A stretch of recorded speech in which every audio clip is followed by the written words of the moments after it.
Just imagine करो कि आप इमोर्टल हो, आप कभी मरोगे ही नहीं। लोग आपके सामने जन्म लेंगे और आपके सामने ही मर जाएंगे, पर आप जैसे हो आप वैसे ही रहोगे। पर आपको इससे क्या फर्क पड़ता है? आप तो अमर हो, ये आपके लिए वरदान है। पर कैसे आपका ये वरदान आगे चलकर आपके लिए कर्स बन जाएगा, ये आपको पता चलेगा इस एनिमे में। इस एनिमे में काफी ज्यादा एडवेंचर है और ये आपके फेवरेट एनिमे लिस्ट में भी शामिल होने वाला है। तो बिना किसी देरी के अब कहानी शुरू करते हैं। एपिसोड स्टार्ट होता है और हम देखते हैं कि फ्रीरन अपनी एक बुक को पढ़ रही होती है। ईमेल फ्रीरन को पुकारता है और वो उस जगह को देखती है। ये सब अब दूर से उस जगह को देखने लगते हैं जहाँ पर ये जाने वाले हैं, और ये सब काफी दूर से आ रहे हैं, इस वजह से उस जगह को भी काफी धूमधाम से सजाया जा रहा है। ईमेल कहता है कि हम सबको वापस आने के बाद काम की तलाशी करनी होगी। तुम अभी से इस सब के बारे में सोच रहे हो? हाँ, ये काफी जरूरी जो है। हम लोगों ने डीमन किंग को तो हरा दिया है, लेकिन अभी ये सब खत्म नहीं हुआ। मतलब कि वो लोग डीमन किंग से फाइट करके यहाँ पर लौटे हैं। ये सुन के हाटन कहता है कि मेरे को कोई ऐसी जगह चाहिए जहाँ पर मैं काम के दौरान पी सकूं। इस पर वो सब हंस देते हैं और फिर हैमल फ्रीरन से कहता है कि तुम्हारा आने वाला जीवन हमारे कल्पना से भी परे होगा। फ्रीरन कहती है हाँ शायद, और ऐसा ही सफर चल रहा होता है। और फिर हम देखते हैं कि वो सब शहर के अंदर पहुँच जाते हैं और वहाँ के बाकी लोग उनको काफी ज्यादा रिस्पेक्ट दे रहे हैं और इस बात से काफी खुश हैं कि वो सब वापस आ चुके हैं। वो लोग डीमन किंग को हरा के आए हैं, इस वजह से वहाँ पर काफी बड़ा जश्न मनाया जा रहा है। और राजमहल में राजा भी उनको काफी ज्यादा शुक्रिया अदा करता है डीमन किंग को हराने के लिए। और ऐसे में राजा अब अपने राज्य के साथ काफी शांति से जीवन व्यतीत कर पाएगा। आप लोग सीन में देख सकते हैं कि रात को कैसे अनुष्ठान किए जा रहे हैं, लोग काफी मजे कर रहे हैं, कितना सुंदर माहौल है। और फिर हम देखते हैं फ्रीरन को अपने दोस्तों की ओर आते हुए। हिमेल कहता है कि राजा ने कहा है कि हम चारों की मूर्ति बनवाई जाएगी, तो इससे हमें पता चलता है कि चारों कितने ग्रेट पर्सन्स हैं। पर यहाँ पर फ्रीरन राजा को कंजूस बताती है। ऐसा इसलिए क्योंकि जब वो डीमन किंग को हराने के लिए राज्य से निकले थे तो राजा ने उनको काफी कम सामान दिया था, और अब ऐसे काम में उसको कंजूस कहना तो बनता ही है। और अब जश्न खत्म होने के बाद वो चारों एक जगह इकट्ठा होते हैं और यहाँ पर इनका एडवेंचर खत्म हुआ। हैदर कहता है कि हम लोगों ने 10 साल पूरे कर चुके हैं, इन सालों में हमने बहुत कुछ झेला। हम देखते हैं कि इन लोगों ने राजा के साथ थोड़ा गलत व्यवहार किया था, जिससे हिमल और ईसन को फांसी की सजा तक सुनाई गई थी, लेकिन उन दोनों ने इसको रोक लिया। मतलब यहाँ पर अब सब अपनी लाइफ के एक्सपीरियंसेस को शेयर कर रहे हैं दोस्त की तरह। जैसे एक दिन हैदर को दिमाग का दौरा पड़ गया था और फ्रीरन के साथ भी कुछ गलत हुआ, वो बक्से के अंदर अटक गई थी, और यही सब बताते बताते वो मौज मस्ती कर रहे होते हैं। हिमल कहता है कि मुझे आप लोगों के साथ एडवेंचर करने में काफी मजा आया, हम लोगों ने एक साथ लगभग 10 साल बिताए हैं। हाइटर को देखो, उसको तो लगभग बुढ़ापा आना शुरू भी हो गया है। हाइटर कहता है ये तो रूल है। फिर हम तारों से भरे आसमान में टूटते हुए तारों को देखते हैं, और टूटते हुए तारों को वो काफी अच्छे से एंजॉय कर रहे थे। फीमेल कहता है ये देखने में काफी खूबसूरत लग रहा है। हितन कहता है इस जगह से ज्यादा अच्छे से दिखाई नहीं दे रहा। फीमेल कहता है तुम मेरा मूड मत खराब करो। फीरन कहती है मैं तुमको अगली बार ऐसी जगह लेकर जाऊंगी जो जगह तुमको इससे भी ज्यादा अच्छी लगेगी। ये बात सुनकर हिमल हंसने लगता है और कहता है कि हम सब एक साथ मिलकर उस जगह को देखने चलेंगे। और अब अगली सुबह हम देखते हैं कि वो तीनों फीरन को छोड़ने आए हैं, क्योंकि फीरन यहाँ लंबे सफर पे जा रही है। वो अगले 100 सालों तक एडवेंचर पे ही रहेगी। 100 साल जो कि इतना लंबा वक्त होता है। फीरन वहाँ से चली जाती है और फिर उसके दोस्तों में आपस में बातें होती हैं, लेकिन उसके लिए 100 या 50 साल कोई ज्यादा नहीं है। मतलब कि उसके अंदर कोई मैजिकल पावर तो जरूर ही होगी। फिर हम आगे सीन में देखते हैं कि साल ऐसे बीतते जा रहे हैं। फीरन अलग अलग जगह पर जाकर घूमती है। गर्मियां बीत रही हैं, बरसात आ रही है, सर्दी आ रही है, और उसका एडवेंचर ऐसे चल रहा है। और अपनी इसी लंबी जर्नी में वो काफी ज्यादा मैजिक भी सीख लेती है। वो बहुत अच्छी अच्छी जगह जाती है,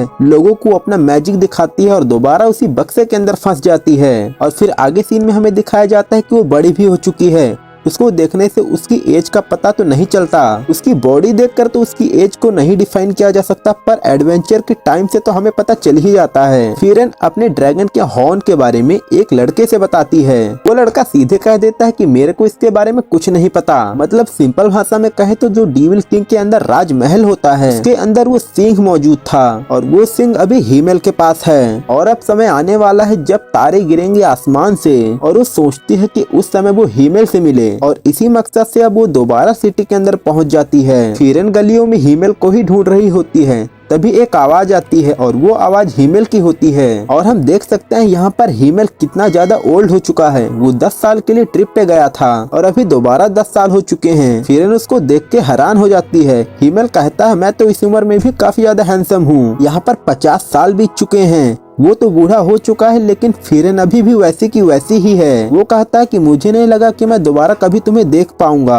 और फिर उसके बाद वो कमरे के अंदर आ जाते हैं और अब यहाँ पर तारे की गिरने की बात होती है और अब ऐसे में यादें दोबारा ताजी हो जाएंगी। हीमेल उससे ड्रैगन के हॉर्न के बारे में कहता है। हीमेल बताता है कि उसके अंदर से काफी ज्यादा भयानक ताकत निकल रही है और अब मैं इसको ज्यादा दिनों तक नहीं संभाल पाऊंगा, तो मैं ये तुमको दे रहा हूँ। लेकिन ये मेरे लिए किसी बड़े खजाने से कम नहीं था, ये मुझे मेरे दोस्त ने जो दिया था। फिर उसके बाद फिरन उससे वो सिंह ले लेती है और उसे लेकर अपने एक बर्ड को दे देती है। पंछी सिंह लेके चला जाता है और फिर उसके बाद फिरन अपने दोस्तों और उसकी मूर्ति देखती है। मूर्ति देखने में काफी अच्छी लग रही थी। वो चारों ही उस समय जवान थे और फिर उसके बाद वो निकल पड़ते हैं उस जगह पर जहाँ पर फिरन ने कहा था तुम अच्छी तरीके से तारे को देख पाओगे। और यहाँ पर हम हाइटेन को भी देख सकते हैं जो कि थोड़ा ज्यादा ओल्ड हो चुका है। वो फायरन के सर पे हाथ रखता है लेकिन यहाँ पर आइजन तो बिल्कुल भी चेंज नहीं हुआ।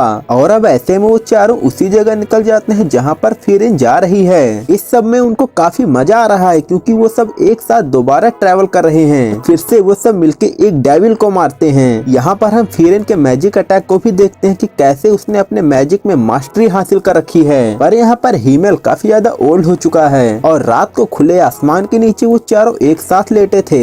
तो हीमेल फिरन से कहता है थैंक यू, क्योंकि तुम्हारी वजह से इस उम्र में भी मुझे ये सब करने का मौका मिला। इस पर फिरन मुस्कुराती है और फिर हम देखते हैं कि दोबारा वो सब मिलके उसी नजारे को देख रहे हैं, टूटते हुए तारों की बारिश। आप लोग देख सकते हैं कि यहाँ पर हीमेल कितना ज्यादा खुश है। और फिर हम सीन में देखते हैं कि हीमेल अब इस दुनिया को छोड़ के जा चुका है और यहाँ पर सब लोग उसके लिए प्रार्थना कर रहे होते हैं। हितन कहता है कि हीमेल काफी ज्यादा खुश होगा। फिरन यही सब ये सारी चीजें देख रही होती है। फिरन को ये सब बुरा लग रहा था। फिर सब लोग उसको दफनाते हैं। बीच में फिरन कहती है कि ऐसा नहीं है कि मैं उसके बारे में कुछ नहीं जानती थी। फिरन हर उस एक पल को याद करती है जब वो चारों एक साथ थे। वो चारों एक साथ मस्ती किया करते थे, उनका दोस्ताना व्यवहार सब वो याद कर रही थी। बस उसको इस बात का दुख है कि उन्होंने सिर्फ 10 साल एक साथ यात्रा की। आप लोग देख सकते हैं कि वो रो भी रही है। हितन कहता है कि हाँ मैं जानता हूँ कि मानव जीवन काफी ज्यादा छोटा होता है। यहाँ पर हमें पता चलता है कि उन चारों में से सिर्फ हीमेल ही इंसान था। यहाँ पर आप देख सकते हैं कि किस तरह से फिरन रो रही है। वो उससे काफी ज्यादा प्यार करती थी। हितन उसके सर पे हाथ रखता है। वो रोते हुए कहती है कि प्लीज मेरे सर से हाथ हटाओ। फिरन यहाँ पर एक रिंग देखती है और हितन भी अपने शहर लौट रहा है। फिरन कहती है कि हाइतन क्या तुम्हें मरने से डर नहीं लगता? हम लोग वो हैं जिन्होंने इस दुनिया को बचाया है। हमारी मौत के बाद पक्का हमें स्वर्ग मिलेगा। और ऐसे ही हंसते हुए वो वहाँ से चला जाता है। फिरन कहते हैं कि मुझे भी यहाँ से जाना होगा। वो यहाँ आइजन से थोड़ी मदद मांगती है। फिरन को पता है कि वो एक जादूगर है, इसीलिए उसकी रक्षा करने के लिए एक लड़के की आवश्यकता होगी। फिर आइजन कहता है मुझे पता है, लेकिन मैं अभी काफी बूढ़ा हो चुका हूँ, मुझसे तो एक कुल्हाड़ी तक नहीं उठाई जाती। और इसीलिए दोबारा एक और सफर के लिए फिरन अकेले ही निकल जाती है। और इस सफर में फिरन को बहुत कुछ जानने को मिलेगा, जैसे इंसानों के बारे में। देखते हैं कि 20 साल गुजर चुके हैं। उसकी मुलाकात एक लड़की से होती है। फिरन यहाँ उस लड़की से कहती है कि मैं हाइतर का घर ढूंढ रही थी। वो लड़की उसे हीतर के घर में लाती है जहाँ पर हीतर होता है। और हम देखते हैं कि यहाँ पर हाइटर भी काफी ज्यादा ओल्ड हो चुका है। फिरन हाइटर को देख के काफी ज्यादा खुश होती है क्योंकि उसका साथी अभी भी जिंदा है। हाइतर उस लड़की की ओर देखते हुए कहता है ये लड़की कौन है?